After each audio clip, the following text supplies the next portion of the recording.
cars, we have a 2011 Range Rover Sport HSE Luxury. This vehicle is finished in Santorini black with a black leather interior, and today we're going to review it, drive it, test its off-road capabilities, and then give it a Colorado score. Let's get started. The Range Rover Sport debuted itself in 2006 in the United States, but in 2011 they decided to do an update on it, refreshing the headlights, the tail lights, and the badging to make it much more unique and more with the current times. Range Rovers have always been known for their excellent off-road capabilities, and this Range Rover is no different. That's why we're hoping it gets a perfect 10 on the Colorado score. I bought this car back in December of 2018 and got it for a steal at only $14,000. Right after I bought it, I decided that I was not a fan of the other rims. They just looked too old and too spacey. So I found these on Craigslist for $800 with new tires, and I went for it. Like I said earlier, Range Rover has been known for its brute off-road capabilities. This Range Rover Sport is no exception. It's fitted with 4-corner air suspension and has a total ground clearance of 9.5 inches when it's fully raised.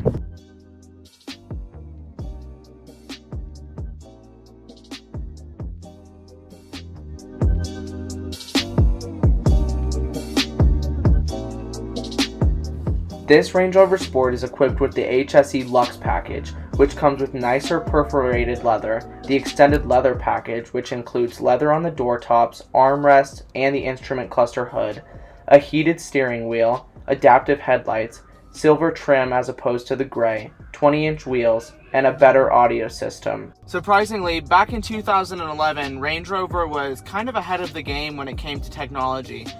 They've always been known for being very behind, and the lagging of the screen and the system is still behind, but they integrated something that I never thought would be on a 2011, and you really don't see on all cars even today, is the proximity view cameras. So this shows you a 360-degree view, and then you can enlarge it, you can do anything really. And one of the really nice features that I personally love about it is if you want to see what's behind you while you're driving, you can just enlarge the rear camera and you see what's fully behind you at all times. Range Rover hasn't limited the speed at all, so that's one of my favorite features about this vehicle. All right, that's enough talking. Let's go ahead and take this for a spin.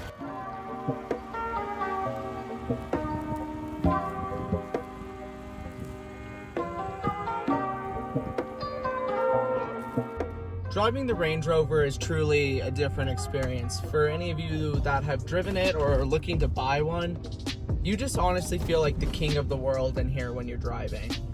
Yes, it's made for off-roading, but over the past, I would say 15 years, Range Rover has really changed their dynamic, and now they're looking for a nice riding car that can still do everything that its heritage is known for.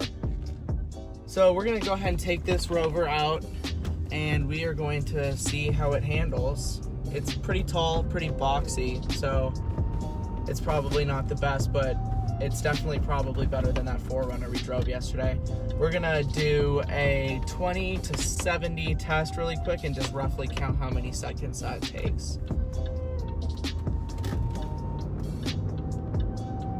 Lowering it, we're at 30, 40, 50, 60. So pretty good performance if you ask me, especially for a car that weighs over 6,000 pounds.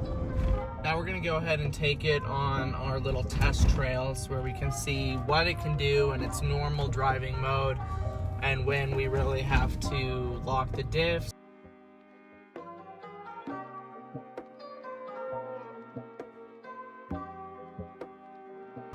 Alright, so we're going to take it up this hill right here. I obviously have no suspicions that this is not going to make it in its normal drive mode, but you never know. So let's go ahead and do it.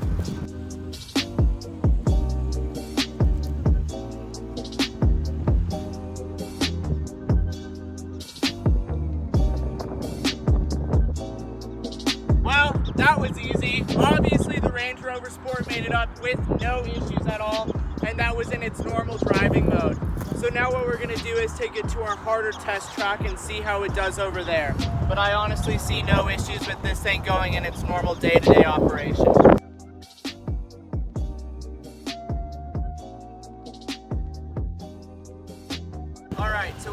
car fully raised up in its highest setting, and now we're going to try to take it on round 2 of our test track.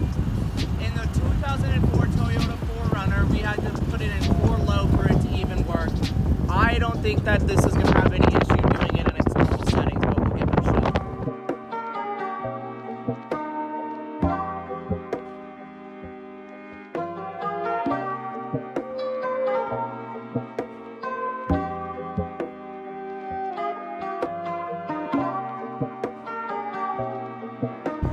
Obviously no issues. We're going to go ahead and finish off the test track, but I didn't change any of the settings except for raising it up on its highest level of suspension.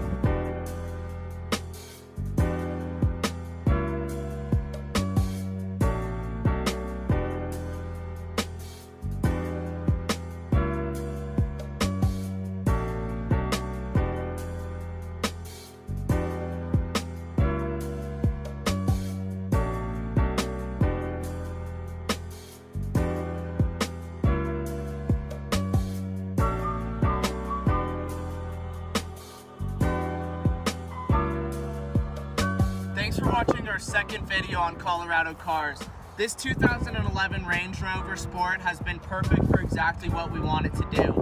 We're going to go ahead and give it a Colorado score of 9.2 because it goes anywhere with ease and there's no issues with it, even with its high mileage.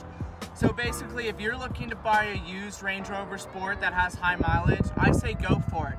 Obviously, have a pre-purchase inspection done, but if the maintenance records are there and the person took care of it, you have nothing to worry about. Thanks for watching Colorado Cars. We'll see you next time.